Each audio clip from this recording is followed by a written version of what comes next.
bring some pals, and there's also therapy too. All right, guys, welcome on in to Park Pals. Thanks so much for being here. We are finally at Anne's decision, which, woof. We talked about it a little bit last week, and I'll touch on it again this week, but we have a lot going on and a lot of hard truths / questions about this decision. And we'll get into it, but we are not the only ones who feel this way. If you are someone who feels like this was out of left field and decision to have a baby, spoiler alert, but not really spoiler alert at all, then you're not alone. Okay, because this came as a shock not only to fans in my research, but also to the writers. So we'll get there in more detail because I talked to some of the writers as well. One of the writers. Okay, here we go. So season 5, episode 12, Anne's Decision, directed by Ken Whittingham. I think that's how you pronounce it. Sorry if it's Whittingham, but I think it's Whittingham. He's directed so much of Parks. He's done so very much in general, not only Parks, but every show imaginable, pretty much, that we love. He directed The Office, 30 Rock, Abbott Elementary, Scrubs, Girlfriends, like every show ever that you could love. He has directed it and worked on it.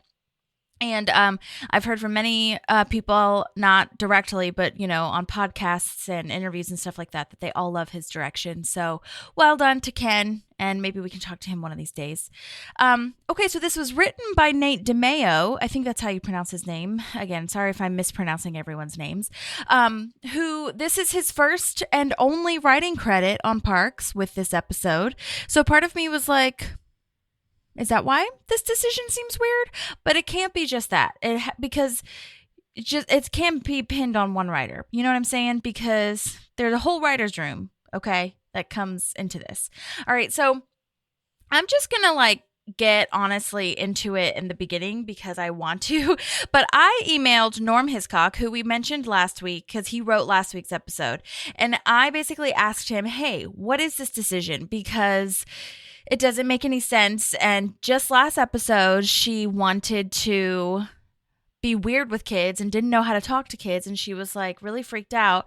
And then by the end of the episode, she's kind of into it and into like watching kids and being okay with kids, but not to the point where you would think, oh my gosh, she wants to have a baby now. She's wanting to be a mom. And I literally told him and said to him, she says in this episode, I've been thinking about it for a long time. Even if, see, last week I talked about this and I said if I had justified this, it would be like, okay, you know, by the end of the episode, she's into it, kind of, maybe she is starting to think about it. So I was like, maybe if it did air out of season or out of order. So that was my other justification where I was like, maybe this was meant to be like 2 episodes prior or whatever. But even that's what's crazy as I go further into it, because even if it was 2 episodes earlier, it's still not her thinking about it for a long time. And you guys, oh my gosh, there was this deleted scene. Oh my gosh, there was this deleted scene where Leslie says, yeah, you've been thinking about that ever since I met you. No. I am so glad they cut that because that is not true at all.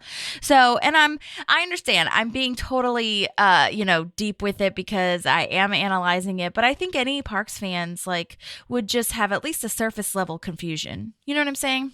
Anyhow, okay, let's get to Norm. So I asked him all those things that I told you guys. And then I also wanted to know who thought of the line, because I'm just telling you guys everything. Honestly, I feel like this is just a gab sesh for Parks, okay?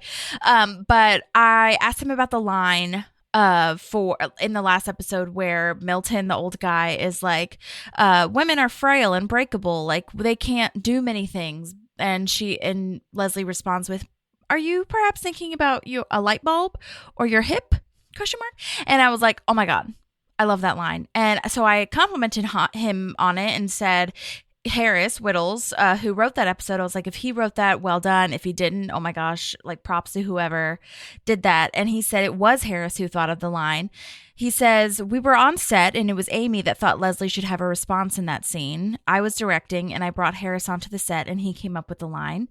Also, I wrote some extra dialogue / a tiny scene for Rob Lowe in the car while following the garbage truck. Just one more beat to help track that story because I felt like it was a little underrepresented. And then, yes, I asked him about the whole Anne's decision thing, and he said he thinks it was about this time where Anne's character was kind of floating a little bit in terms of relationships, and that they sometimes kind of burned through stories with certain characters, didn't give them enough time in the later seasons to like play them out more. And then he told me that the guy who oversaw the Pawnee book, you know, the book, of Leslie's book, Pawnee, the Greatest City in America, and wrote that along with the writing staff, but who's given a lot of credit for it, also was the writer of this episode, Anne's Decision. And then he said, we rarely farmed out a script on Parks, so this script may have been broken earlier, ? And he can't remember the timing, which I totally understand. And he agreed. He was like, we definitely did a U-turn in terms of Anne's character. And so I double checked it, and that book was written by him, and I was like, wonder where they found him, like if it was a regular audition, or you know how writers submit packages, or they submit, like spec scripts and things like that. But apparently this dude, Nate, was a friend of Mike Schur's, I think from Harvard maybe, and I think part of the deal for the book was also to write an episode. So, and I like the book, and in fact, if you take out Anne's Decision, there are some great lines and some great things happening in this episode, especially with Ben's decision. I mean, there's lots of decisions being made. Ben's decision for JJ's to be the catering, and I just that's just a fun little tidbit. I'm not blaming it on this dude at all. It just was, because we've had many writers and directors that are just one-offs, you know what I'm saying? Directors more so. But I was like, oh my God, this is wild. But it is just funny to me that not only did he agree with me that it was like we went completely out of direction, but we also, the other podcast that I've listened to with, what's his name? Greg Levine and Jim O'Hare, they both, well, especially Greg, he definitely thought it was like weird and different for them to do that too. So we are not alone. So I think that's important. But yeah, I mean, it's just wild when you watch it back to back, how the previous episode, she's weird with kids, and in the very next episode, she's been thinking about it for a long time. So the last thing I'll say about this, and I'm sure I'll sprinkle this in more, but the last thing I'll say is that just a couple things to note. Again, it doesn't excuse anything, but first, it was out of order a little bit. So I don't know how far out of order, but that episode was not supposed to be back to back. So that helps a tiny, tiny bit. Second, we could justify that she had, been okay / been wanting, maybe wants kids after she hangs out with Ron. She's starting to think about it. Again, if you take out the line, I've been thinking about it for a long time, that could very well be a thing.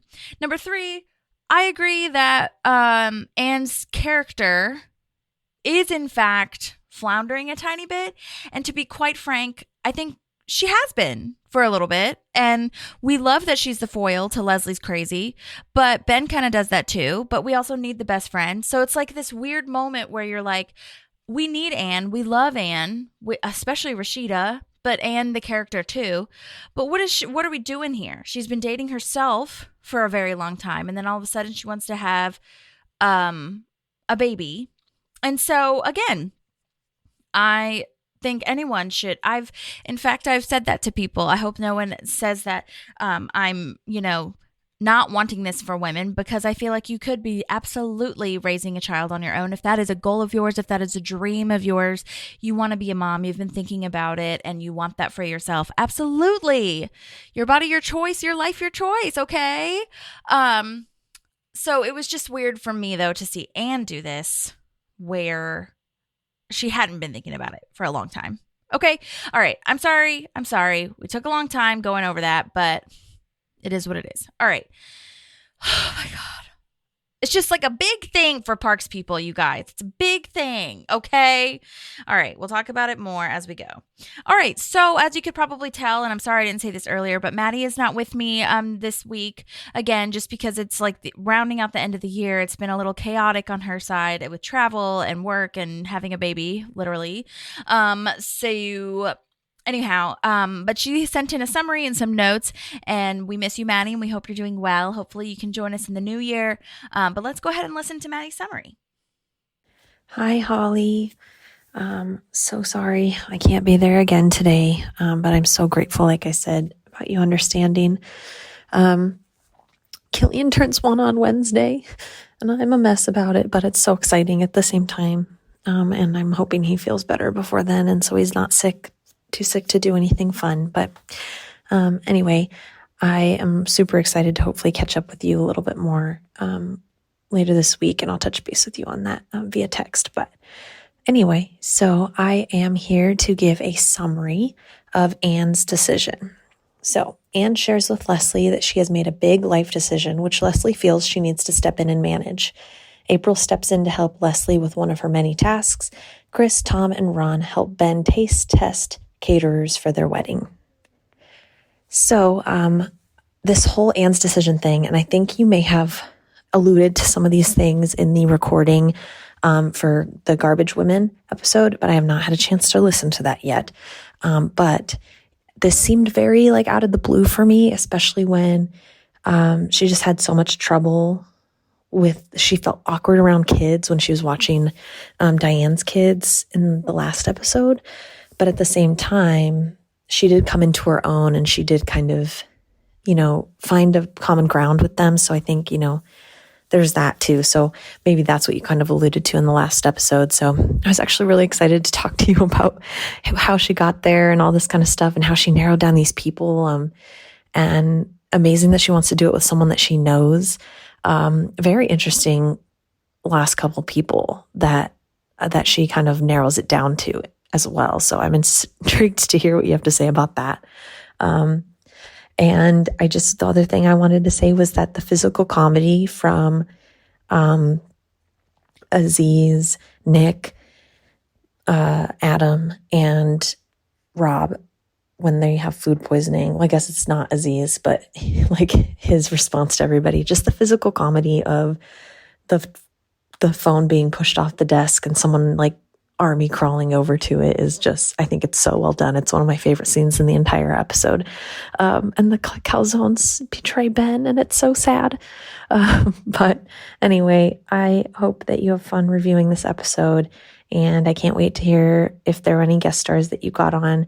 And so I love you, and I hope that this recording goes well, and I will see you or talk to you very, very soon. Awesome. Yes. Oh my gosh. All the things. Yes. We have lots of great voice memos this week. I'm so excited to share those with you. And yes, that physical comedy from Adam Scott in particular for me was phenomenal. And we'll get into it as we get there. But oh my gosh, he was so committed. Loved it. Okay, so now that the summary is done, I do want to go into a little bit of last episode, just a little brief moment. I'm sorry, but I have to. Mike McGill, who played the lovely garbage worker. Well, lovely. His character might not have been so lovely. Might have been chauvinist, but whatever. But he's the one that worked alongside Kiff, which, he played Dewey in the last episode. And anyway, he sent in voice memos, and I just have to play them because I want to give him credit. And thank you so, so much again for sending in a voice memo. Okay, here's the first one. Here's Mike McGill. Hey, Holly, it's Mike McGill. Here are your answers to your podcast questions. Question number 1, how did you get your job on Parks? Well, I auditioned for it, and I had an audition for it maybe a month or two earlier. I was auditioning with some sort of a cop or some sort of an authority figure who pulled the regulars over and was giving them a laundry list of their infractions. And I think I went into the audition feeling a little confident because it was the same producers as The Office and they had hired me before. And I regularly got cast as cops. I thought this was a gimme, I was going to go in and book this thing. And we did one take with the casting director, which I thought went pretty well. And then she gave me an adjustment. And then for some reason, I had a big brain fart. And my laundry list of infractions went away from my memory, and I kept bumbling the lines. And with each successive attempt, I could see the face of the casting director drop. I think till finally it was like disgust. And I walked out of that audition thinking, very humbled and thinking, well, I'm probably never going to get hired on that show. Or I'll probably be blacklisted from ever auditioning for this casting office again. But lo and behold, a couple months later, Sanitation Steve came across my desk and And I remember I auditioned for it right before the holidays and shot it, I think, right before the holidays. So it was probably right around this time of the year, actually. So it was right before the holidays, and I was broke, so I couldn't afford to get a babysitter for my son, Jake, who was probably about 2 at the time.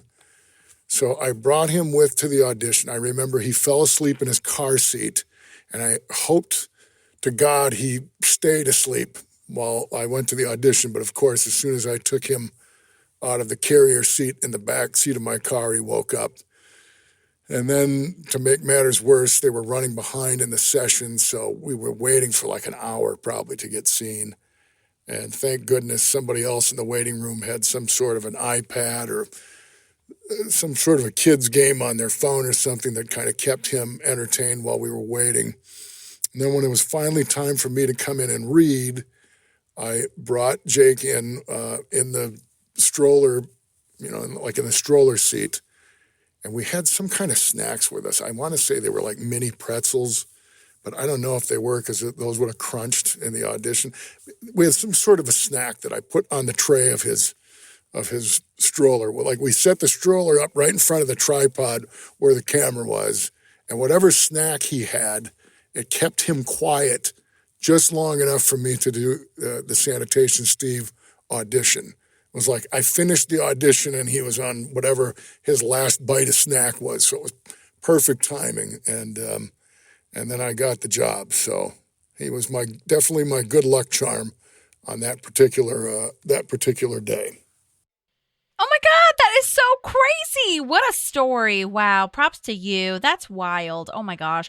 Having kids and trying to do this job, any job really, is nuts. Oh my God. That is crazy because I do remember that scene. I do remember exactly which part you're talking about. And I did see in your IMDb that you play a lot of cops. So I would feel the same way. But yeah, that, for the listener, that scene is also on the campaign, actually. The campaign trail when Ron is, having this huge truck and everybody's riding in the front seat and debris is falling out and there's no lights or something like that. The dog is in the front. Like that's the laundry list of stuff or whatever. And they get pulled over. But I love that you got a second chance. That's awesome. And yes, congrats to Jake for giving you that shot. I know it was because of you though, too. All right, here's the second one. Well, we had the good fortune of being booked for the week, I believe. So I think it might have been a top-of-show guest star for me. So I'm pretty sure, if I remember right, I worked at least 3 days on the set. The first day, we were out in Glendale, California, shooting at the sanitation spot, the garbage place with the garbage trucks. And that's when I first met my boy Kiff, who played Dewey, my partner in crime in the episode. And then we also got to work with Amy and Aubrey. So that was cool. I think the next time I was on set was at CBS Radford, where they shot the interiors of Pawnee. And that's where we were in the city council with... who did we have? We had the all-star lineup of Amy, Aubrey, Rob Lowe, James Green, fantastic character actor who played Councilman Milton, who's no longer with us, unfortunately, but he was great. And me and Kiff. There actually was a gentleman who was one of the background actors in that episode, a guy by the name of Johnny Ray Diaz, who's gone on, like over the last 10, 15 years, he's carved out quite a nice little career for himself. In fact, I'll probably be guesting on his show before he's guesting on mine. But I remember that. I remember doing a bunch of fun runs in the councilman, in the hearing. But I think they were probably more akin to Amy's improvisations than Sanitation Steve's, as I remember right, but that's okay. That's to be expected. And unfortunately, who else is no longer with us? A gentleman by the name of Harris Whittles, who was one of the writers on the episode, was taken from us far too young a few years back, but I remember him wandering around set. And then the final day or days, we were out and about in Studio City, California, not too far from where I live and where the boys went to school. There was a park nearby where my boys would play a lot. They played flag football and a bunch of other things there. And those were the streets of Pawnee, so to speak, when we were out in the field. And I remember talking with Rob Lowe. It always goes back to Jake, my son. He was 2 at the time, and Rob was actually playing Drew Peterson in the Drew Peterson story.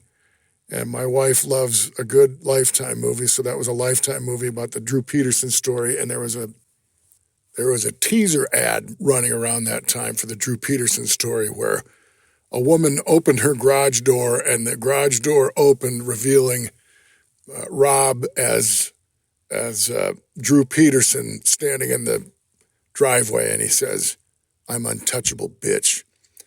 And so Jake, of course, was in his parrot phase at that point, and anytime that ad would run, he would say, "I'm untouched, bitch." And of course, to me and my wife, it was the funniest thing in the whole world, and I relayed that nugget to Rob, who got a kick out of it, and he said, "I'm a hit with all the 2-year-olds. I give them all their catchphrases," so I do remember that.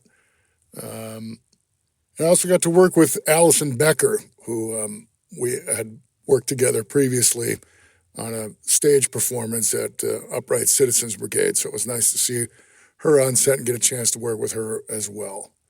Yeah, all in all, it was a great week. I really enjoyed it. And, the only complaint is that I didn't get a chance to work with some of the other cast members, weren't in my storyline. And I was always hoping that maybe Sanitation Steve would come back into the mix in Pawnee, but I guess it was a one and done. I think Kiff came back for another episode as Dewey. I remember I had a members only jacket that I wore in my episode that I think when Kiff did his second episode, the members only jacket got passed on to him. So as long as we kept it within the sanitation department, I was happy about that. Oh my God, that is such a cool detail. Yes, I do remember this jacket. It was like a gray jacket moment. Okay, when we get to Kiff's second episode, we'll have to, clock that. And oh my gosh, it's a great story about Rob Lowe and your 2-year-old. I would have laughed really hard too if your 2-year-old said that. And we did do a brief breakdown because on that movie, actually, because Rob Lowe was wearing a wig during this time of shooting. Not during your episode, but while he was shooting that movie, he wore a wig on Parks, and it was very noticeable. So we were like, why in the hell is he wearing this wig? And that was why. But yeah, okay, love that. All right, here's the last one. Thank you again so much. I was trying to think. I mean, I'm in my 50s now. I'm having a hard time remembering what I had for breakfast. As a matter of fact, I don't even think I had breakfast. Anywho, I certainly enjoyed working my week on Parks and Rec. I'm sure I wished I got a chance to go back there, but I'll gladly take one episode over no episodes. So it was a fun time. It was right before the holidays, and I remember it was a quick turnaround. Like, I think they had it on the air in January. So, I mean, the editing staff must have whipped it together in a couple of weeks right after the holidays, because it was out there pretty soon after we shot it. There you go. Sanitation Steve lives on in the hearts and minds of the Pawnee population. What else? What am I promoting right now? Okay, well, my social media handle, if you will, because I can't put Michael Patrick McGill, it's too long. It's MPMcG80, MPMCG80, and I'm on Instagram and Twitter. So you can see all the pictures of my boys and what I ate and how much older I'm looking than even my Sanitation Steve days. As far as promoting things, well, of course, I'll have to promote the Park Pals podcast, right? In addition to that, there is a PSA I worked on recently, directed by a filmmaker from the East Coast named James Lance. It's called Not Losing You. You can look up Not Losing You on YouTube, and you'll find it. It's a little over 2-minute PSA about a dad who's struggling with his child's wishes to transfer genders. It's aimed at the LGBTQ community, and it turned out pretty well, I thought. What else? I just did a day's work on an episode of Ted, the TV show for Peacock based on the movies that Seth MacFarlane wrote and directed and starred in. That was really fun, so that'll be out sometime next year, hopefully. And then I've actually started teaching. Oh, my goodness. Talk about the blind leading the blind. I've been teaching intro to screen acting for TV and movies and just wrapped up my first 4-week course. So I think the students probably taught me as much, if not more, than I taught them, but hopefully we all got something out of it. And now we're getting ready for the holidays. So I hope that you guys have a great holiday. Thank you for inviting me to the podcast. I appreciate it. And I forgot. Lastly, we've got to ask about the huge Office fans. Yeah, The Office. I definitely liked working on The Office. Now, I love working on all shows, but if it's a show that I'm already a fan of, even better. And so this was at the height of kind of The Office's popularity. It had really taken off. It was season 3, I believe, I worked on. And I played Roy's brother, Kenny.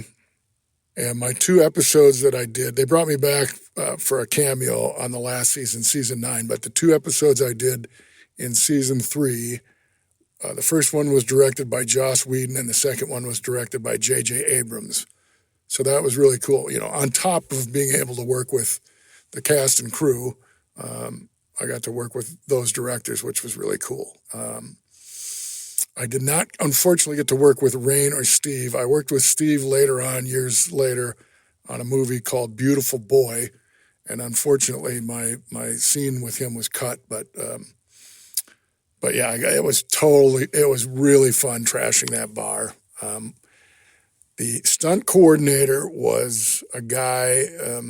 The stunt coordinator was Michael J. Fox's stunt double back in the day. And I could totally believe it. He was like the same height. He even sounded like Michael J. Fox. And we had a lot of fun. Those were balsa wood breakaway chairs. And I remember, I think they had a couple of them. And I tried to take one home with me as a souvenir, but it was already kind of falling apart by the time I got it to my trailer. So I just left it in my trailer. But yeah, that was really fun. And I remember I made the first AD laugh out loud every time I said, damn jet skis. So I was feeling pretty proud of myself. But yeah, that was a blast. I had a blast working on that and with all the folks on The Office for sure. Okay, I hope that covers what you need. If there's anything else, feel free to email me. I know you're getting ready to record this tomorrow. So thank you for reaching out to me and taking an interest. And I wish you the best with your podcast and your career. And let's hope for happiness, health, and prosperity in 2025. Happy holidays, my dear. Thank you.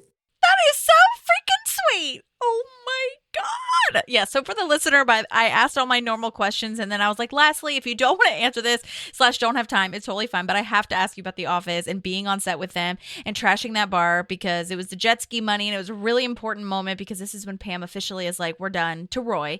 And I was like, oh my God, to just be there. I can't believe it. Michael Fox is like stunt coordinator. What the fuck? That's so cool. Oh my God. Love that so much. I'm sorry that you had a cut scene in that movie, but it must have been cool still to work with them. And yes, I just followed you on Instagram, so I'll post that and make sure that's out there.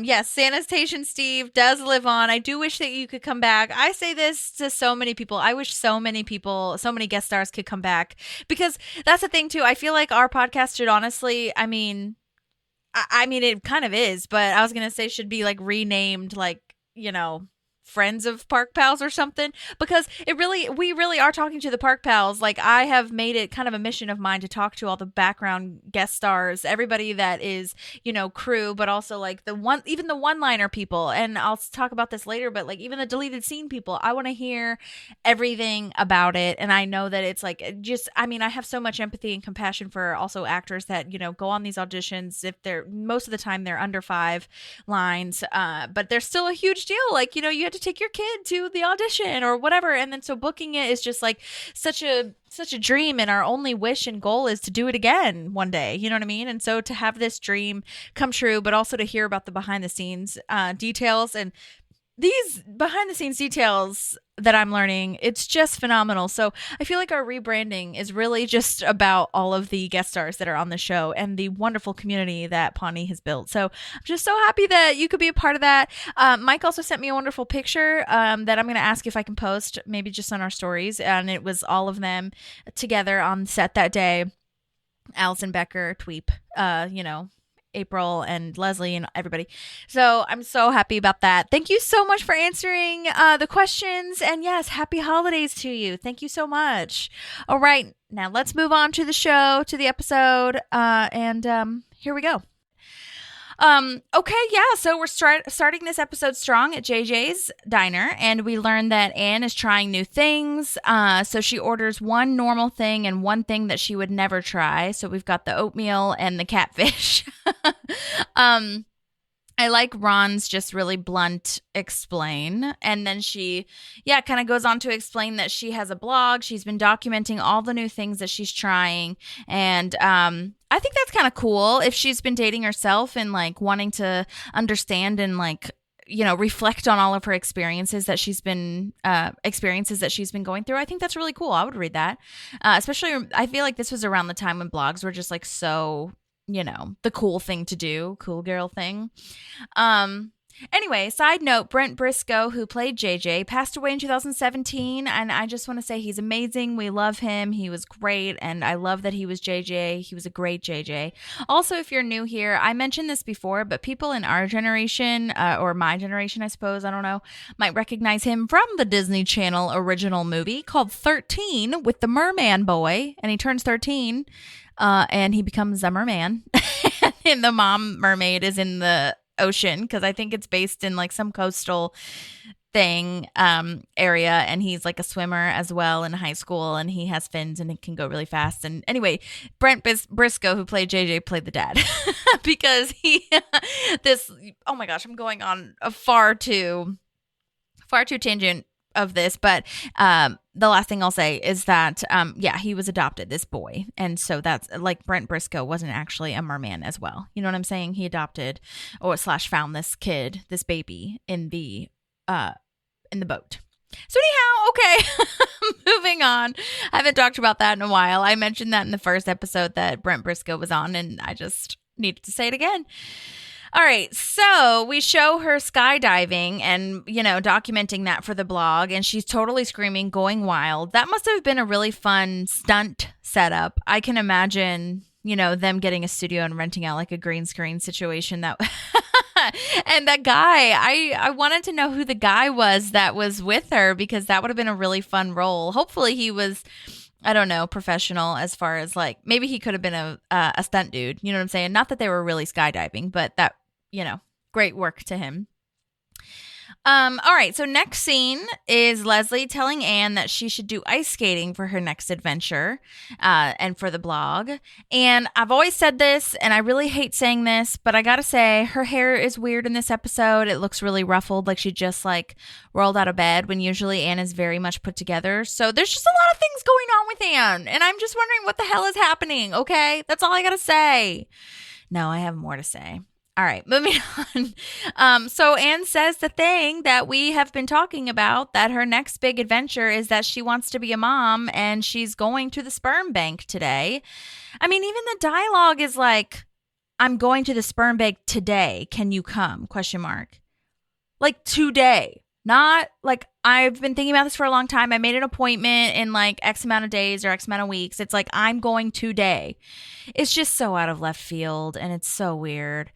And the next line, like we again talked about, is the straw that broke the camel's back, man. Like she says she's been thinking about it for a long time.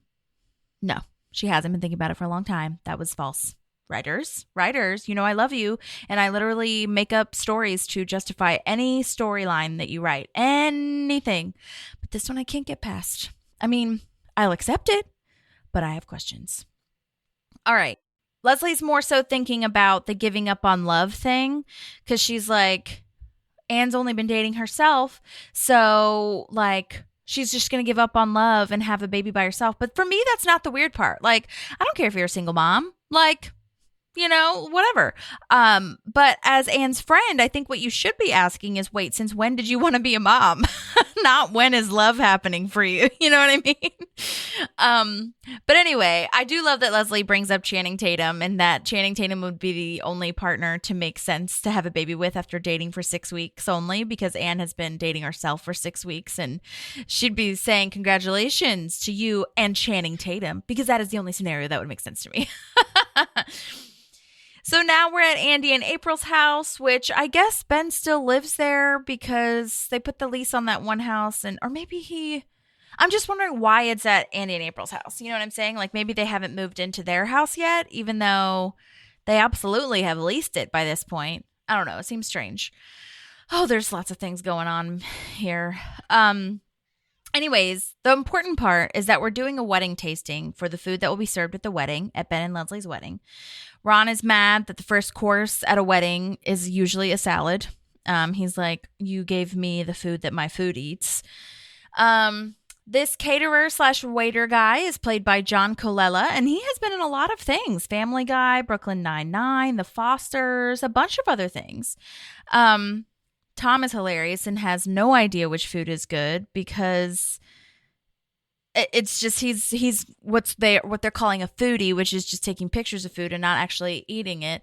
I thought it was funny because if you go back and watch, I feel like his rambling, like what he's saying as his review / feedback, sound very similar to what Perd would say, especially like the food told a story from a book I wouldn't read, but I would watch the movie of.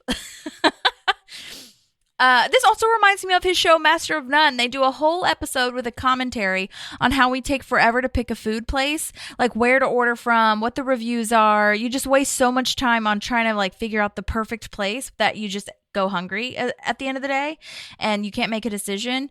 And the whole episode is where he's trying to find the best tacos, and it's such a good episode. I love it so much. He also, I believe, I don't know if he still does it, but he had a podcast with the guy who was in Master of None with him. Oh my God, Eric from Tim and Eric, I believe. And they had a podcast like reviewing food and stuff. So anyhow, I just thought that was worth mentioning because it seems like a cool crossover / cool parallel universe moment. Oh my gosh, I was gonna say, so in the background, there's a whiteboard with all of the different catering companies and the names and the feedback and all the things. And one of the catering places is called Lurpus & Co., or just Lurpus Co., which must be from the Lurpus family. Oh my gosh, you guys, if you don't know about the Lurpus family, go back and listen to a couple episodes. But long story short, Mike Schur made up the names for all of these amazing characters, and the Lurpus family is a Pawnee family, and you have seen them. They're extras or guest stars that have one lines or whatever, and they'll be their last name is Lurpus, and they're all either cousins, uncles, whatever, they're related. But it's a really cool little like backstory in the lore of parks is to know that the Lurpuses are almost as big as the Newports, basically, except for they're not famous.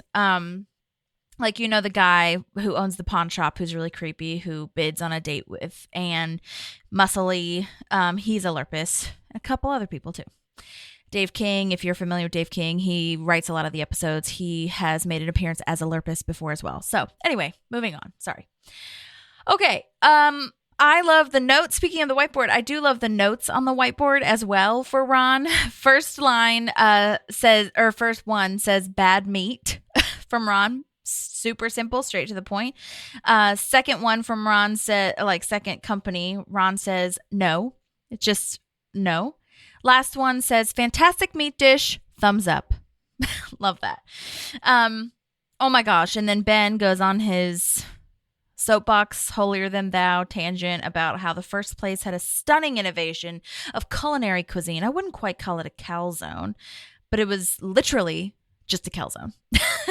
Which, by the way, they did look just like empanadas. I don't know if I'd be able to make a difference without tasting it, but they just look like empanadas. But those also look like mini calzones, I suppose. And if they have meat and cheese inside, I don't know. They could be either. But to Ben, it's a calzone.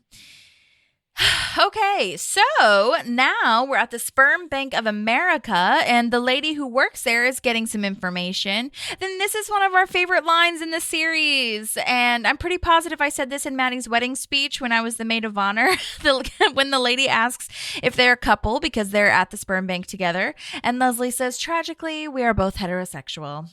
Because I know that Leslie would date Anne if they were gay. And I felt that same way when I was making the speech, and I had to say it at Maddie's wedding speech. And I'm pretty positive everyone else was like, what the fuck is she talking about? But Maddie got it, and that's what's most important. So Anne has no idea what she's looking for. Again, further proving my point, basically. But I guess it can all be overwhelming, but I don't think she did any research before she came here. You know, I feel like it was maybe impulsive, even though that's not what they're trying to show. But anyhow, oh my God, they basically ask, like the lady asks, you know, so what are you looking for? And she's like, just some sperm. And she really just meant like, are you looking for a specific kind of guy? Like, what kind of attributes would you like this, you know, to have, that kind of thing. And so there's a binder, and they're looking through all the sperm donors, and Sewage Joe comes in. Gross. This is the actor Kirk Fox, who is wonderful, comedian, also on a bunch of different TV shows. And the reason that I thought Jury Duty was a real show, like not a prank show, because I saw Kirk Fox and a couple of other people on Mike Schur shows and TikToks, and I was like, these are actors. What are you talking about? I don't know how that main guy didn't know them. He was a unicorn of people that didn't know the famous. Like, because he was young is the thing. If you're older, okay, I get it. All right. Anyhow, Kirk Fox is great. We love him. So, Sewage Joe comes in, and he is a donor here. And side note, oh my gosh, you guys, I think I have more discrepancies than I let on with this episode, because Leslie says, you're a donor here, huh? Did you hear that? He said he's a donor here, essentially. I believe the line is literally, did you hear that? And he doesn't say anywhere that he is a donor, but I guess Leslie just assumes that before he, you know, says it. But he does say that he is a sperm donor, and, you know, free money, free porn. Love that line. If you're looking to buy weed, I'm looking as well. I just love his line reading on that too. It's so funny. All right, well, in the next scene, April is trying on Leslie Knope outfits because she's covering for Leslie, leading a public forum for the Pawnee Commons every day this week. Every day? ? That's intense. Why every day? Oh my God. Woof. Oh my gosh, this patch on one of the outfits, on one of the blazers, Team Aniston, she had this sewn in. You can't take it off. Yes. I love that. Love it so much. And then Fleetwood Mac Sex Pants. Okay, I love this. Okay, first of all, Fleetwood Mac Sex Pants, first of all. But secondly, it's a condom that has Sweetums on it. So Sweetums makes condoms? ? I bet they're flavored too. Oh my God, Sweetums. Hilarious. But yeah, that line was great. So I love that very much. Fleetwood Mac Sex Pants. How about just Fleetwood Mac? When Andy says, new band name, I call it. Anyhow, so since that sperm bank is out, you know, Sewage Joe works there, so we're not getting his sperm, okay? Leslie says you'd probably want to know the guy, so let's maybe know the guy before we find another sperm bank. And Leslie is more so, I think, leaning towards maybe you can date someone and then see where that leads, because you'll know him and you can have a baby together kind of vibe. But Anne runs with this in kind of an opposite situation and says, great idea. I'm going to go home, make a list of guys I know that would be interested, and interview them. And I do love that line of, this was your idea and I love it. You're great. And it's really not, I mean, it is a good guise, like, to, you know, say that you're going to interview them for some health thing, men's health on her blog, all that kind of stuff. And there's 3 guys on this list, on Anne's list, which makes sense because, as she was saying, in Pawnee, it's like if you rule out all of the weirdos and creeps and the people who are married, you're really not left with much, okay? The first one is Dr. Harris. Oh my gosh, yay. We love him. We interviewed Cooper Thornton, who plays Dr. Harris. Great work. And I'll post that interview in the show notes if you haven't listened to that yet. They had a lot of deleted scenes, and him and Anne bond over how they can wiggle their ears. But there's a part of it also where Leslie asks why he wanted to be a doctor, and it reminded me of when we were interviewing him, because he said, and I think Maddie pointed this out really, but basically his character backstory / reasoning was that he really likes the nuts and bolts of it all, but he just doesn't really like people. But he still really likes the science of it. So if he didn't have to talk to people, it'd be great. But the whole wiggling their ears thing was so fun because I messaged him and I got some really cool feedback from him. But let me go ahead and play the deleted scenes for you guys so that you can hear that first. Was it to look at boobs all day? Actually, it's because all the men in my family die young. My father died when he was 42. My grandfather had a heart attack at 37. Yes! It's genetic poison.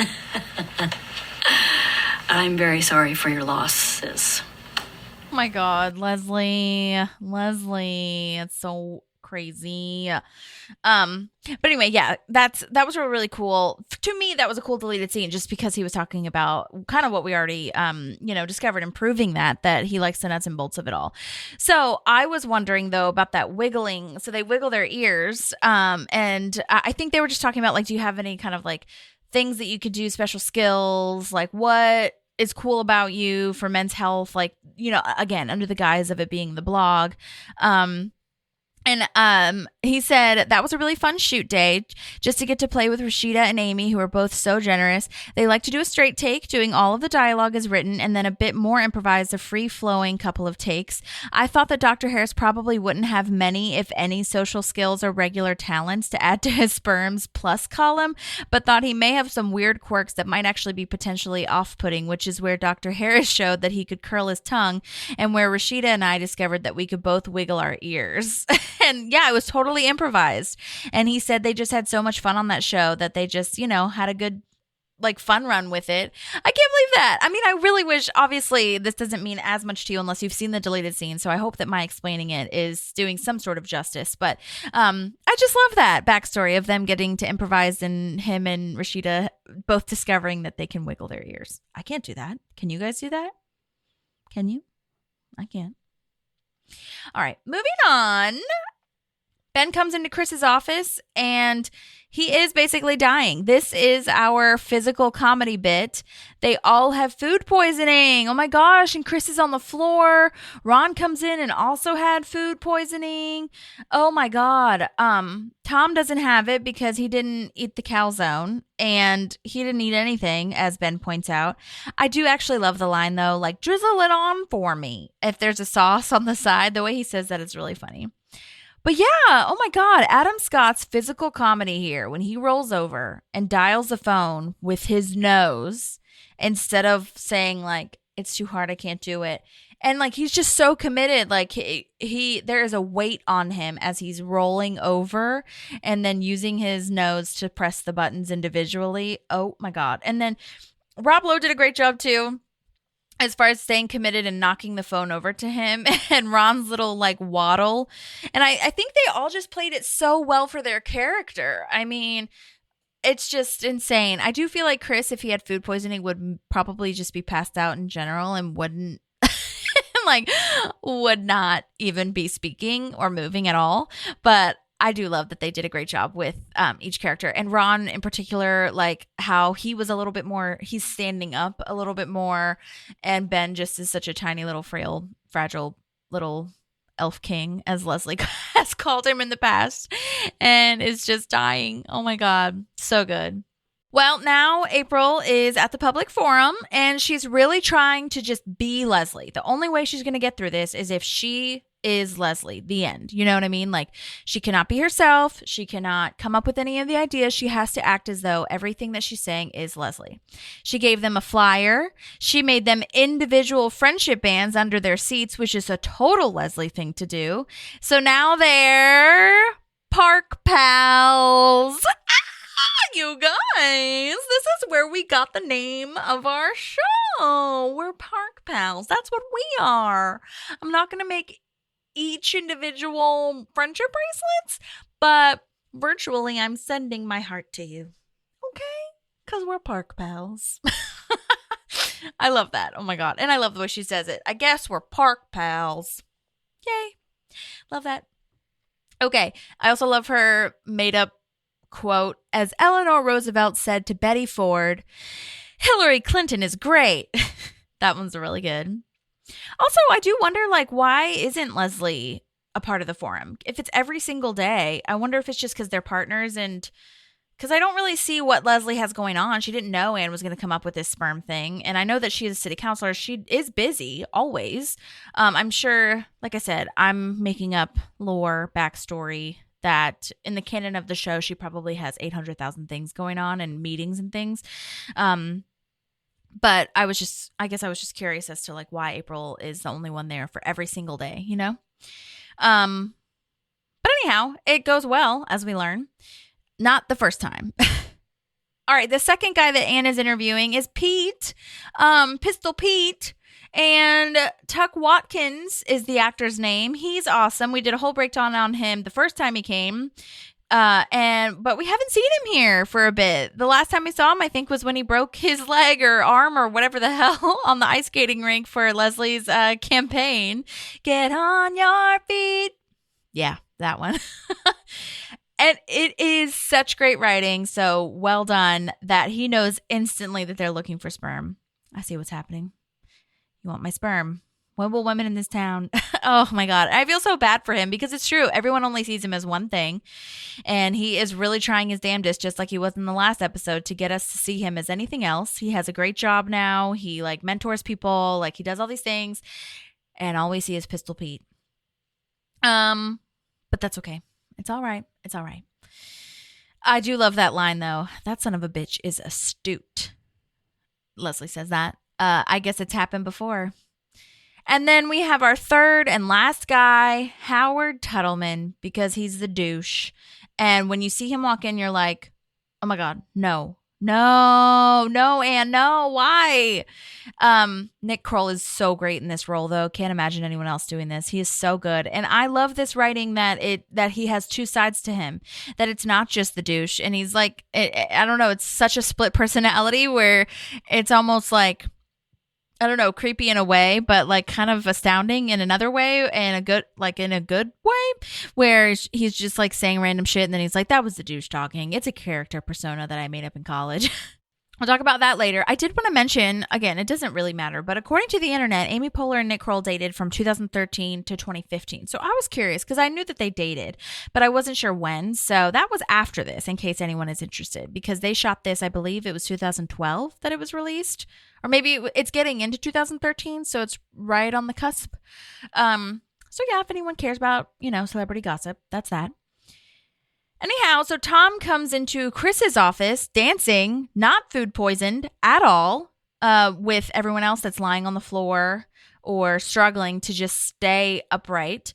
He is not in pain, and Chris is, oh my gosh, I love that Chris is just laying on the table, just totally incapacitated. And then we learn that he did not eat the calzones. And he ate everything they ate except for the calzones because of the sauce. The drizzle it on for me. I'm not your maid. Oh my gosh. The calzones have betrayed Ben. Ben is, again, Adam Scott did such a great job with that. He's so committed. So like battle cry. Like, as God is my witness, I will never eat a calzone again. Ugh. Awful. What a betrayal. Well, back at the forum, at the Pawnee Public Forum for the Pawnee Commons, a citizen is saying that he's afraid the park will raise taxes, which I do believe this is a great commentary because we talk about taxes a little bit later on. Anytime something public, good for the citizens, is coming up, we're always wondering, how's it going to affect my pay? How are my taxes going to be raised? Blah, blah, blah, blah. And I love this guy so much. He's a little bit, this character is a little bit more scared and maybe open-minded-ish, sort of, not really-ish, than the last guy that comes up to talk about taxes. But this actor is played by, this character is played by Brendan Jennings. The character name they gave him was Walter Coy Pond. So we know his first name is Walter, but his last name is Koi Pond, which I love. Again, this is total Mike Schur thing, coming up with really fun names for all of the characters. And he sent a really lovely voice memo, so I'm really excited to listen to that. Okay, here we go. Let's hear from Brendan. Hi, this is Brendan Jennings. I played Walt Koi Pond on the episode called Anne's Decision, season whatever it was that I can't remember. And I'm going to answer some questions about my time on the show. I auditioned for Dorian Frankel, a great casting director, very, very kind. It's kind of a wild time in my life when that happened because I was still living in Chicago at the time with my wife and 3 young children, and I was toying with the idea of moving out to Hollywood. And so we decided to fly my mom in to help watch the kids, and I flew out to L.A., and I gave myself 1 month there to audition and meet casting directors and kind of get the lay of the land for what would be eventually my big family move out there.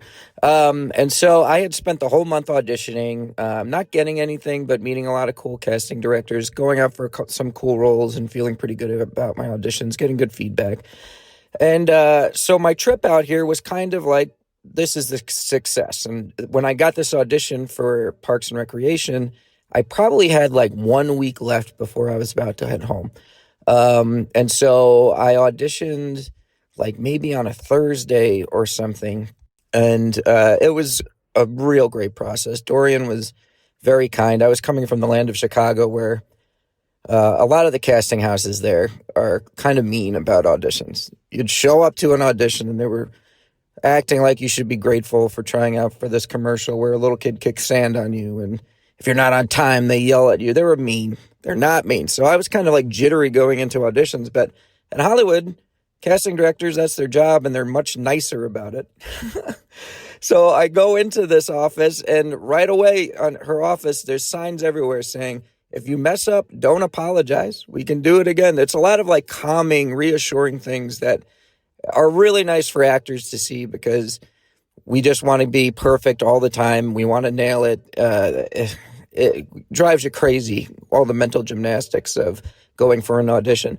So I went in and I read with Dorian, and right away I mess up and I apologize. She points to the sign, laughs at it. I calm down. We do it 2 or 3 times. Basically the exact same scene I did in the show is what I auditioned with. And off I go. And then that day, I found out I was pinned, which is the actor's term for you're kind of in the finals. There's a couple people, maybe they pick you. You hope you get lucky. So I tootle around for my last weekend there. And then I think maybe that Monday or something, I was in a car driving back from another audition. And I got a call from my manager saying I booked the Parks and Rec gig. And it was a very awesome moment. I mean, no joke. I'm in the last week of my adventure out there wondering if I should move or not. And I get this great moment where I'm sitting in this rental car and I get to call my wife and say, I booked a gig and I'm shooting it the day before I fly home. So it was such a great victory. You know, your boy teared up a little bit. Yeah, I know. You guys think I'm a tough guy, but I teared up a little bit. Very amazing experience. And to get it right at the wire, you know, my mom flying out, doing all that. There's a lot of sacrifices being made for me to go out there for a month and to come home with kind of like a little prize was really great. And the little prize was, I mean, a network TV show was very, very good. Didn't pay enough for me to pay my SAG wages. That was another stress. Stresses just keep popping up in this job all the time. I finally book a job and then I have to join the union, and it turns out I can't afford to pay the union because I have to. Guys, you don't need to hear this part of the answer. I'm blathering. How was my time on set? Okay, this is going to sound like insane that I keep saying this, but it was amazing and really magical and kind of set me up. Again, I had done some small things in Chicago, but this was like my first thing I booked when I moved out here in Hollywood, my first big TV show. And it set me up to think that this was what it'd be like for all time. We'll start with this. My call time was like great. I mean, it might have been 9 a.m., maybe 10 a.m., whatever it wasn't what usually happens, which is get up at 6 a.m. If you're lucky, even then, sometimes 4:30 to get to wherever you're going. That's nuts. So I had a great call time, show up fresh, piping hot, ready to go, get into my little dressing room, which was awesome. This was on the CBS Radford lot is where they shot, which was really fun because years later I would work on an amazing TV show called AP Bio, where I got to write on that show, and I was also I played a janitor on that show. Please check out AP Bio. I think it's on Netflix now. It did quite well. You guys will enjoy it if you're Parks and Rec fans. So I'm walking on the lot, and for me, to this day, if I walk on a lot, I'm still whirling and twirling because it's a magical land to me. I love it. So I get this great call time. I'm walking onto the lot. I'm just taking in all the sights and sounds, and they take me to my own dressing room, and I'm just in awe that I get to sit on a couch that's been there since the 1940s. Maybe Lucille Ball took a nap on this couch. I don't know. It's really fantastic. And another thing that never happens, all of a sudden on my door, rap, tap, tap, they're ready for you in here in makeup. Go ahead, put your costume on. I'm probably on set maybe an hour after I showed up. Something that never happened ever again to this day. I've had 6 a.m. call times, and I didn't show up to set till like 11 p.m. So, I mean, this thing's cruising. And again, this is my first thing, so I'm like, this is how it goes. They call you in. They're ready for you. We van down to the set of we all saw it on the show every time they do like a big town meeting. And there it is. I mean, the room is all set up. Aubrey Plaza and Chris Pratt are there. I mean, that's awesome. And it's all set up to go. I meet the director. He's very nice. I sit down in my seat amongst all the various people in the scene and the extras who like show up there all the time, and they're like regular townsfolk. So we do the scene, and it was great. So easy breezy. The director, we probably did the thing like 5 times. Another thing that has never happened in my career again. We just did it, done. Unbelievable. As for my performance, I was like nervous. I didn't want to mess around with it. You come on these things, you're a guest star. Don't try to show off. You never know what they want from you. Some places do want you to mess around and have fun. Aubrey and Chris did, and they were hilarious. And I'm like, well, they're allowed to. I'm just going to make sure I keep doing what I'm here to do. And so I just kept doing the little Walt Coypine thing. Sweet little nervous guy. Nervous about spiders in the park. And I never got a note. So I guess that's what they wanted me to do. And I was like, just do the job. Get it done. And I did.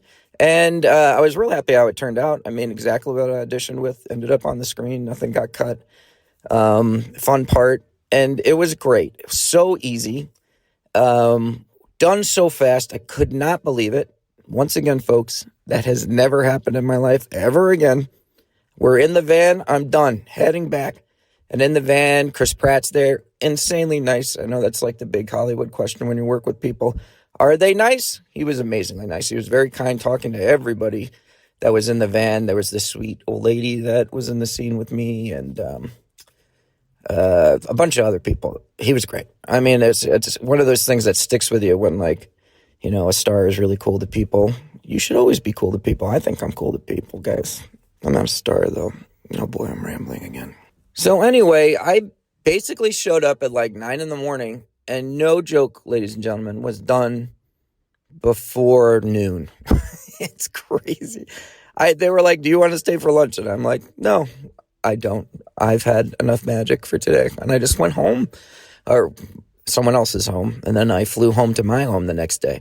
An amazing, amazing, amazing first gig to have, and really set me up to think that that's how easy it would be. It was unbelievable how fast they shot that scene. They had everything set up. They got all their coverage, and no joke, had it done probably in 45 minutes. A very rare feat, and everybody was so amazingly kind. And then, months and months later, you get that cool little bump. This is back when Facebook wasn't filled with nonsense. So the episode airs, and all of a sudden I get more messages than I've ever had in my life. Oh my God, was that you on the show? It was great. It was such a wonderful, wonderful experience. And really at a time in my life when I, 3 young kids thinking about making this giant move to come out here and do something like this. And it really pushed it over the finish line. It was like, yeah, we got to go out. We got to move out to this beautiful land of dreams. Really great experience. Well, that's my tale. I hope you enjoyed it. Where you can find me, I don't really do socials anymore. I guess you can find me on Instagram if you want to see pictures of my cute kids. But also, if you want to see me do live performances anywhere, I'm in a group called Cook County Social Club. Check us out at Cook County Social Club on Instagram. I think that's the only place we are. Also, with my friends from Cook County Social Club, we made a really great podcast called Get It to Dutch. It's the story of 3 struggling, idiotic Hollywood film writers who write a script every week and judge each other and go on Hollywood adventures. It's very fun. It's like the 3 Stooges trying to succeed in this wild and crazy world of glitz and glamour. So Get It to Dutch wherever you get your podcast. And if you see me on the streets, say hello. Kindly. Don't just scream at me. I get scared. I'm easily frightened. Thank you and goodbye. Oh my gosh, Brendan, that was amazing. I'll say this when I email you back, but I actually know the Cook County Social Club. I took, everybody on the podcast mostly knows, but I know I took improv lessons or classes or whatever you want to call them at IO West. Rest in peace to IO West. But yeah, I saw Cook County all the time. And I think they were on like the Thursday lineup, which was one of the best nights at IO West. And super talented people. Brendan's awesome. I remember, I think I took classes from somebody in Cook County. Shoot, I can't remember the name. I need to look that up. That's really terrible. Shoot. I'm having a blank moment, but it's okay. I loved the classes that I took with the Cook County people, and it was great. It was great. I loved it. And that's also where I took classes from Craig Kakowski, and so it was really cool. And it's just always cool to see him around on shows that I love, and Carla's writing everywhere and all these things. So yeah, it's so cool. I love that so much. And okay, so I took notes. You probably wish that I had paused and talked about this, but I took notes as you were speaking. And okay, 1 month is unheard of. Okay, 1 month, that is wild that you booked something within 1 month. I know people come to pilot season and all that kind of stuff, and I'm glad that you went there, because since you had the option to, I suppose, even though it was, like you said, a lot of sacrifice, always sacrifice in this job, to, go out there and see if you liked it for yourself instead of just like blindly moving. Although I did that. I lived there for about 5 years. And I liked it. I liked doing that. I had visited for spring break, but that's not, I feel like that's not the same as like living there. But anyway, 1 month. Oh my gosh. Congratulations. That's amazing. I didn't know that about Chicago casting. I wonder if it's still like that, because I have thought many a time about going to Chicago for a while and like, checking out the work there. So I'll have to email you privately about that. And oh my gosh, that's so cool about the reassuring signs and notes and stuff in Dorian Frankel's office. Oh my gosh, that's so true, because actors are all perfectionists for the most part and want to just make sure the scene is right and good and we're in service to the show or whatever. And so if you don't do it perfectly the way that you envisioned in your head, you're like, oh my God, I fucked it up. Never mind. Bye. I'm awful. I totally get it. So I love that she did that. Great timing also. I can't get over that. That really sounds like such a magical story. Great timing of booking it and then the next day flying back. Are you kidding? Like just under the wire? That sounds insane. Oh my God. I would have cried too. So I would have cried. I am crying thinking about it. Oh my gosh. I love that. Love is a strong word, but it is the tip of the iceberg for irony that you can't pay your SAG dues. LOL. I know many an actor friend who booked some sort of commercial or, like you're talking about a gig and then they have to join and they don't have the money to actually join it. Oh my God. Classic. Ain't this profession just great? Yeah. Comes with its shit. Anyway, oh yeah, AP Bio. Oh my gosh, totally. I have that. I totally forgot to read a lot of the things that you've been in, like I do, that Brendan has been in, that I do for many actors. AP Bio, Thunder Force, Ted, the TV show, Superstore. I remember Superstore, Curb Your Enthusiasm, a ton of stuff. But AP Bio is on Peacock, which is what you probably already have if you watch Parks and Rec. So go ahead and check that out. It's a great show. And actually, I say that, and I don't know that I finished it actually, but I should, work on that. But oh my God, freaking Paula Pell, so delightful, so perfect. I was at the end, at the end of my time watching it, I was really just watching it for her. Oh my gosh, classic. Oh wait, who else was in it? Oh, why am I forgetting his name? He was also in Parks and Rec. Oh my God, Patton Oswalt. Come on, Patton Oswalt and Paula Pell. Are you freaking kidding me? Oh, and also speaking of, okay, skip ahead 5 to 10 seconds if you really need to. But also Jean Villapeak, I think is her name. She's also an improv alum from IO and iOS, I believe. Yeah, she was in The Office also as David Wallace's wife. Great work to Jean. Yeah, ton of great people. Okay. Sorry, that was my AP Bio moment. Yes, well-oiled machine. Cannot believe that it was like you shot within the hour and then we're gone within like 2 or 3 hours. And yeah, staying for lunch. I don't know what I would have done. I think now I would have stayed. But in 2012, Holly might have been like, oh my God, no, I don't want to. I'm scared. I'm imposing. You know what I'm saying? But I think now I'd be like, yes, of course. And yeah, I would do that too. I wouldn't have fucked around with the scene either. There are some people that were really bold. This guy last week, who was a guest star, said he was really bold and just kind of like did the fun run and like improvised. He took a huge swing. He said he regretted it, but also people liked it. So I think he just regretted it because he might feel like weird about it in the moment, or he felt weird about it in the moment or whatever. But I would do that too. Like just stick to the script and just kind of do the thing. And I'm so glad that nothing was cut. You, people of the podcast are very familiar with me, seeing deleted scenes and asking the actors the very same thing I ask the people that got aired. So just like I would ask Brendan, hit those questions, I would find deleted scenes and ask the actors that their scenes got cut the same exact questions because they still are a part of the show. Okay. And they still were on set and they still got cast, and that still means something even if it got cut. Oh my gosh. Also, speaking of SAG dues, that was another thing that one of my friends said, that she booked something, had to pay SAG dues, and then she got cut from the thing. Oh my God, this business. Sorry.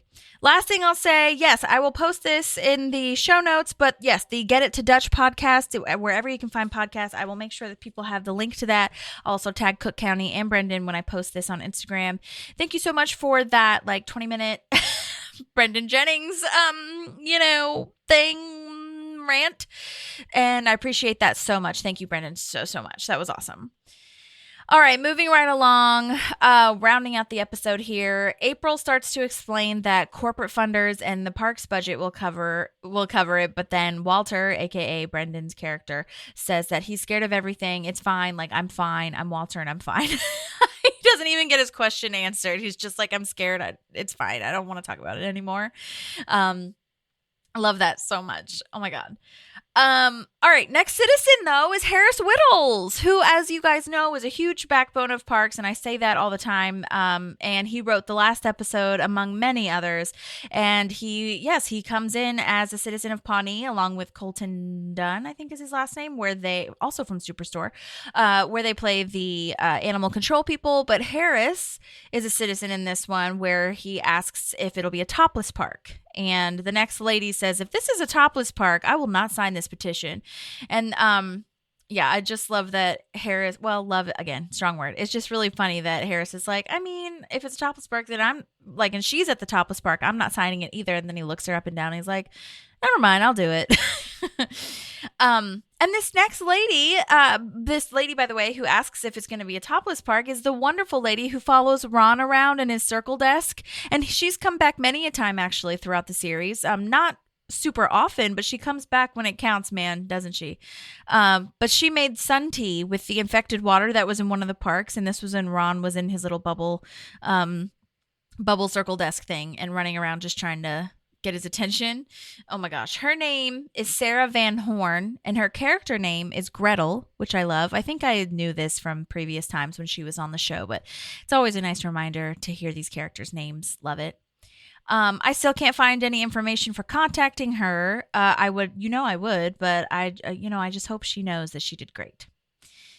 All right. So our next guy, oh my gosh. We've also seen this guy before. Our next citizen is a recurring citizen. Oh my God, love this so much. He is our chanter guy, is what I call him. He chants at every town meeting. This one, last time he was like ham and mayonnaise, and her daughter is an idiot. All those chants were in these citizen forums. But this time he's saying Topless Park. This actor's name is Jeffrey Markle, and we got great voice memos from him back in the day. And I did email him and ask him if he remembers in particular how this day on set was. And side note, he's also a singer and an artist, so check him out. I'll post his information in the show notes as well. But I emailed him and, like I said, asked if he had any memories. And he said, this again was just a great day of getting paid, treated well, and being silly. And he did say that this was one time from being chanter guy that it made him feel creepy because he was shouting Topless Park with a bunch of young ladies around. I didn't even think of that, but yeah, that's what happened. Also, Mel Cowan is there, who is also improv dude, sketch dude, and it's a super short scene, so his scene actually got cut, sadly, but he is the one, he's been in so many episodes, I feel, and he's the one that yells. His character name is literally Red-Faced Man, and they never changed it, as far as I know. Maybe I'll update you if they end up changing it later, because I think he does come back. But basically, he just yells, like in this scene in particular, the one that got cut, he says, if this goes through, I will hire a lawyer, and I hate lawyers, in his classic Red-Faced Man, Mel Cowan way. Side note, Mel is not a red-faced man in real life at all. He does not yell or scream. He's a very calming presence. I don't know how the hell he got that. Great actor. Sometimes the quiet people are the people that have the most rage. Okay. Alrighty, we are moving on. So Anne is interviewing the douche, aka Howard Tuttleman. She's asking where he went to school. He says Northwestern. He keeps going back and forth between, like we talked about before, Howard Tuttleman and the douche. Nice guy, awful dick, back and forth. I had no idea. So he says he majored in semiotics. I know I'm not like stupid, but I didn't know what semiotics was. And for those of you who don't know, it's the communication of intentional and unintentional meaning behind feelings or emotions. And it's really just studying the way that we communicate with each other, which I think is beautiful and would be very fascinating to study. Kind of, bordering on sociology, psychology vibes. So that's really interesting. Go Howard. Not the douche. Go Howard. And he's being so nice. Like, I can't believe it. He's so good at going back and forth with it. And I love just like how offhanded it is too. It's so fast and quick, especially at the end when he's like talking about douche nation. Do you know where the library is? Just like immediately switching back and forth. I thought that was really brilliant from Nick Kroll. Anne says that she's going to go ahead and choose Howard. And to be honest, I guess he would be the best option out of these three bitches. I don't know. Probably maybe Pistol Pete would have been great if he would have agreed, because he's athletic, charming, kind, all these things, but he did not agree. And then Dr. Harris is kind of crazy, and in that deleted scene, his family history isn't wonderful, so I guess Howard's our choice. I don't know, but anyhow, Leslie runs after Howard Tuttleman, and oh my gosh, this is when Councilman Hauser is there in the parking garage when she's shouting douche. Oh my gosh, he's always in the wrong place at the wrong time. Love that for him. And side note, we did a great interview with Yvonne Jourdain, who plays Councilman Hauser, and it was fantastic. We love him so much. I'll post that as well in the show notes if you're interested. Howard / the douche's license plate also is boobies, if you'll go back and notice, and the B's are 8s. Oh, Howard. It is brilliantly funny, but it is also like, oh God, here we go.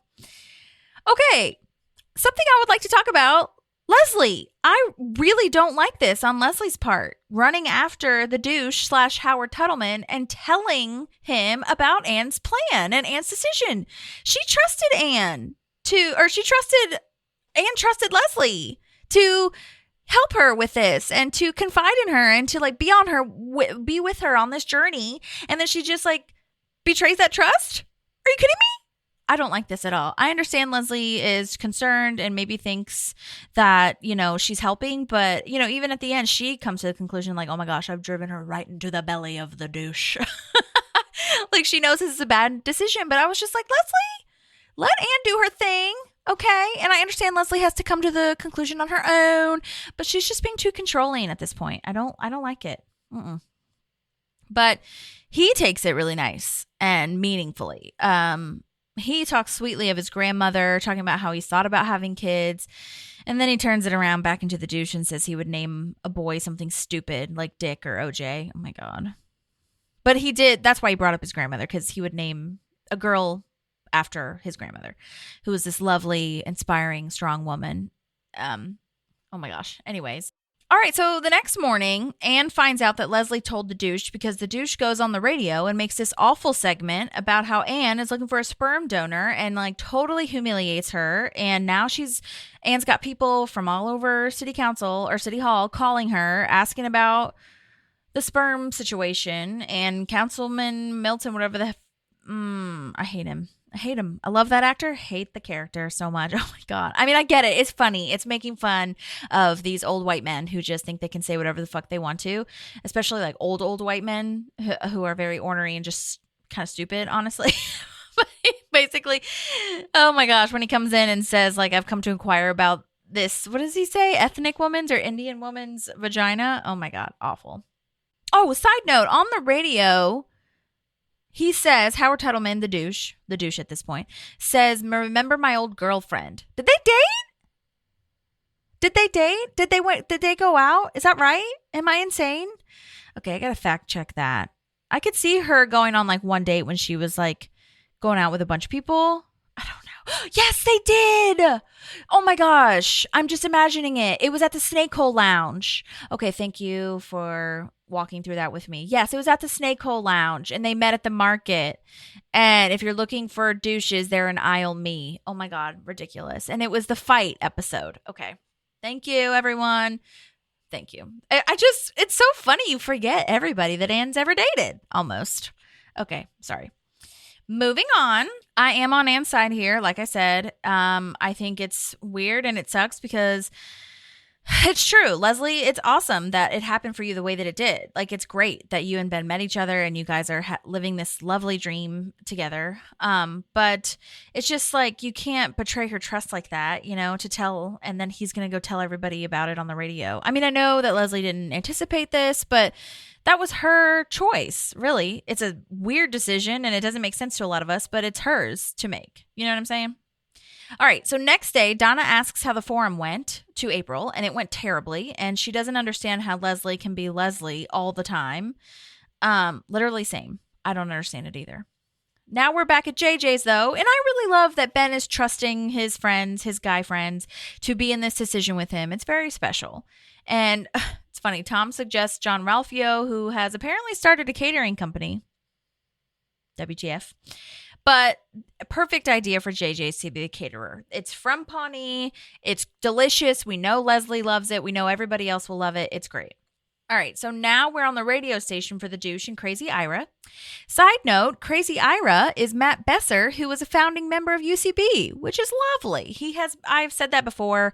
Pretty much every founding member of UCB has been on Parks at one point or another. But Matt Besser has been on the show quite a few times because he is Crazy Ira.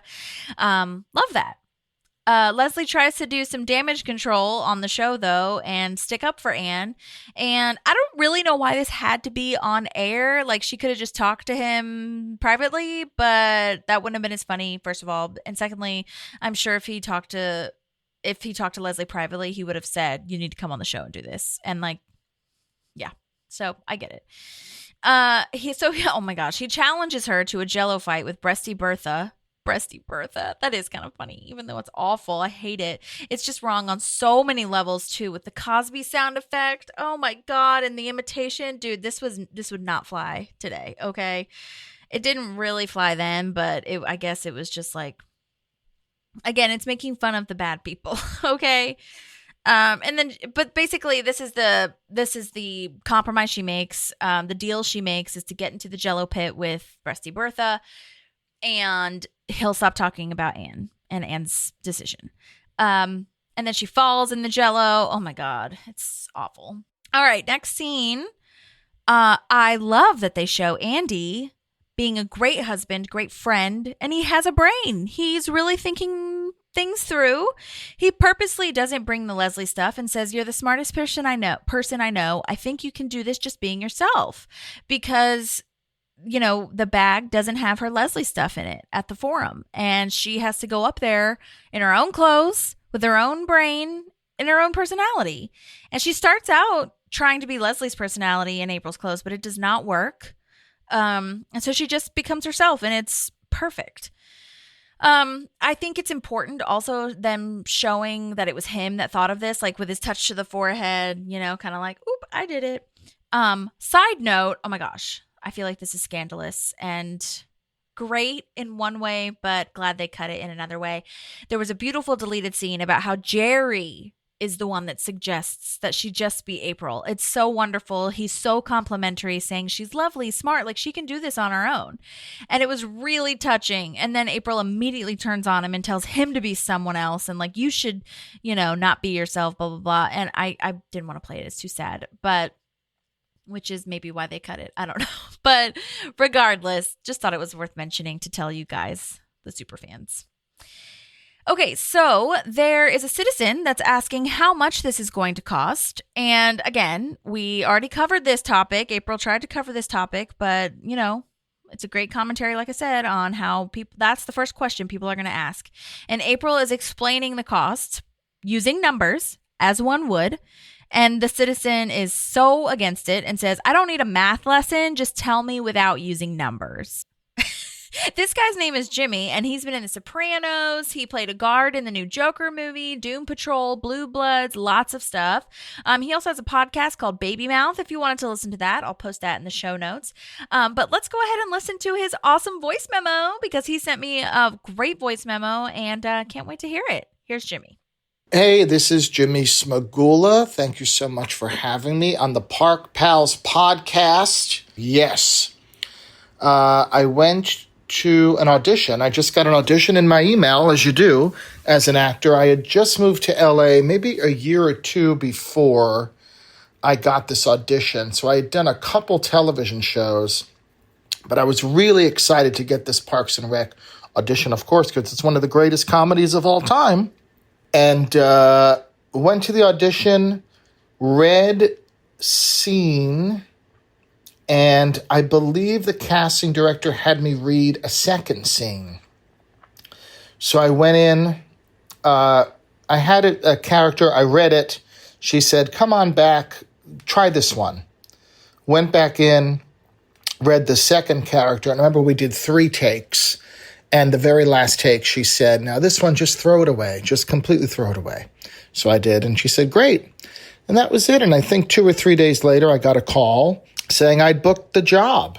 I mean, I was very lucky. I was very, it's hard just to get auditions. So to get an audition for a big show like that when you first get to LA, really a year after I'd been there, was a big deal. And then to book it was just incredible. Really exciting. How was my day on set? My day on set was fantastic. It was magical. I believe we filmed at the CBS Radford lot, which is in Studio City. And I had a great time. I don't remember too much about it, but I did work with Aubrey Plaza and Chris Pratt, and they were fantastic. So much fun. I remember the director being wonderful. I remember us being on a big set in a, community kind of room. And it was great. There's not much to say about it. It wasn't a very long day. I only had a couple lines, but it was thrilling to be able to work with Aubrey and Chris. The only other thing I'd say is that, acting is really hard. You have to kind of keep that fire within you to keep going. And so getting to be in a show like Parks and Rec was just a great kind of way for me to know, like, hey, you know what? I think you're going to be okay. Like, you booked this big, successful, funny comedy. And, when you book a show like that, that is iconic, it helps you as an actor. It helps you to keep going and keep the faith. And so that's all. It was a much more important thing for me than just a couple lines. To promote right now, my podcast Baby Mouth is up on all platforms. It is a podcast where I try foods I've never had before with a celebrity guest. I eat their favorite food that I've never had before. And for instance, I've done tuna fish with Rosie O'Donnell. I've done figs with Melissa Famero. I've done cottage cheese with Cola Scola. So that is currently up on all platforms. And I'm currently appearing in my 9th Broadway show in New York City, which is A Wonderful World, the Louis Armstrong musical. So you can come and see us in that as well here on Broadway. Thanks so much for having me.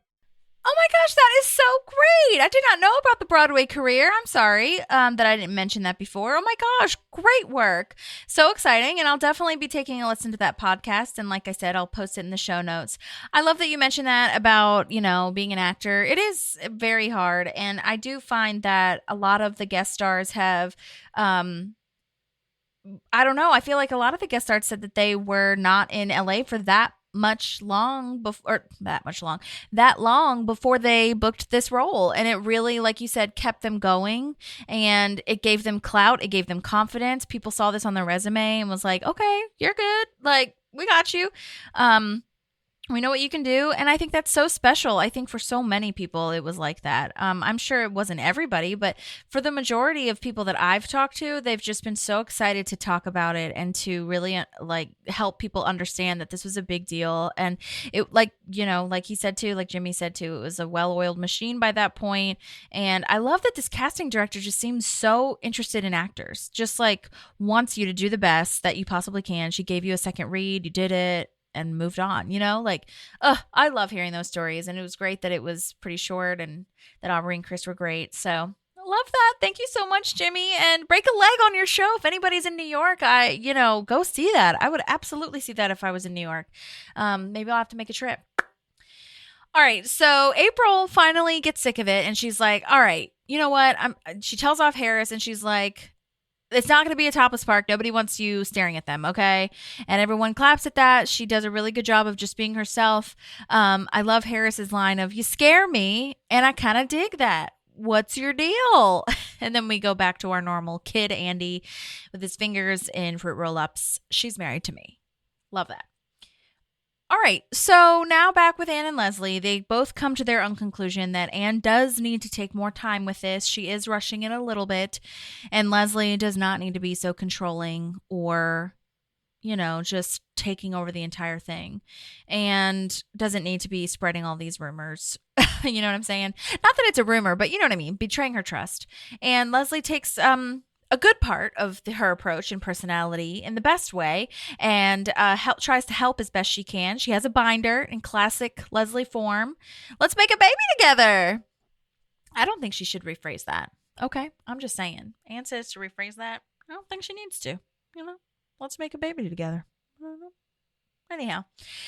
All right. Well, the tag is Ben telling Leslie that JJ's is going to be the wedding caterer. And of course, Leslie loves this idea. Ben sees smoke coming out of the window, though, and turns out that Andy and April are burning Leslie's pantsuit, which sucks and is very rude, but April does say that they're celebrating because they got 80 signatures and the forum was super successful. They did get some complaints or whatever the hell, but who cares about that? It was successful. And Leslie's like, but I liked that pantsuit. That was mine. Well, frankly, you should have thought about before. I just ruined that. Frankly, you should have thought about it before we burned it. So I'm glad that it all worked out and that April really was herself and it was successful. I think that April needed that confidence boost. I really think that, we're seeing April be she's growing up. She is evolving into this well-informed, she's always been smart, but she's really putting her energy and attitude towards something that counts. And so it's really lovely to see that. And I just love that April kind of needed to know that she can do this on her own, because Leslie has been such a mentor to her, and she's been the only one kind of guiding her through this. And so I think April kind of didn't know that she could do it on her own, and she could be successful without Leslie. Maybe Leslie guiding her, but she doesn't have to be Leslie. You know what I'm saying? So anyhow, that's it for me. Thank you guys so much for listening. Thank you to Norm Hiscock, Cooper Thornton, Brendan Jennings, Jimmy Smagula, Mike McGill, however you would like to be named, sir. Oh my gosh. Thank you so much to everyone that emailed as well. Oh, Jeffrey Markle, who also emailed me back. God, I'm just so grateful for everybody emailing me back. We've had such a great year of podcasts. It's been it's been not a great year, I feel, for me personally and for some other people that I know. 2024 challenged us in many ways, but we got so many wonderful things out of this year as well, in a way. I'm trying to be positive. And this podcast has meant so much to me. And I know Maddie, it means much to her. It's meant so much to get these emails from people that are so invested in the show, just have lovely things to say, are really detailed, are so nice when I ask them questions about the show. It really could not have been better than that, to just get these amazing connections with people on a show that they really liked and really enjoyed and really loved talking about and going through memory lane. So thank you so much. Seriously. I hope that you guys have a great holiday season, whatever you celebrate or not celebrate. And I hope that you have a great new year. And, let's try to get through 2025 together. We will be in it together and we'll just do our best. Okay. Happy 2025. Happy 2024. Happy everything. And thank you so much. Again, if you have any questions, don't forget to rate and review us. And don't forget, you can always email or, DM me if you have anything you want to talk about. Okay, guys. Talk to you soon. Bye. There's a park and some pals, and there's also therapy too.